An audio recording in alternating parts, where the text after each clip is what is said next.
হাই আজি আহিছোঁ গোলাইছোঁ চাবলৈ বহুত দিনৰ পৰা এখন চিনেমা চাম বুলি ভাবি আছিলোঁ কিন্তু বিভিন্ন ধৰণৰ অসুবিধাত পৰি চিনেমাখন চোৱা হোৱা নাছিলে আজি চাওঁ কেনেকুৱা লাগিছে আপোনালোক জনাম এইমাত্ৰ গোলাইছোঁ নামৰ অসমীয়া চিনেমাখন চাই আহিলোঁ থিয়েটাৰত যিসকল মিলেনিয়েলছ আছে বা যিসকল বুমাৰ এইটো জেনেৰেশ্যনৰ নহয় এটা আগৰ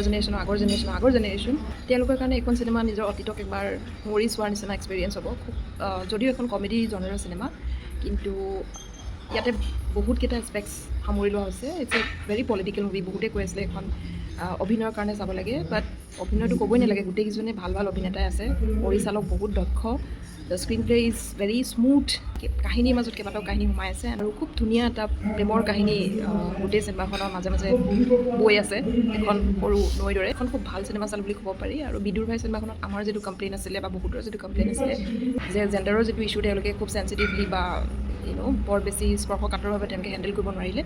কিন্তু সেই কথাটো আমি গোলাইছোৰত অভিযোগ কৰিবলৈ নাপাওঁ খুব সুন্দৰকৈ সেই দিশটো এটা দিশ খুব ধুনীয়াকৈ তেওঁলোকে ফুটাই তুলিবলৈ সক্ষম হৈছে চ' আপোনালোক সকলোৱে চিনেমাখন চাওক আৰু উপভোগ কৰক এখন প্ৰকৃত একেবাৰে authentic Assamese cinema with some very beautiful flavours of actors screenplay direction and of course the sound designing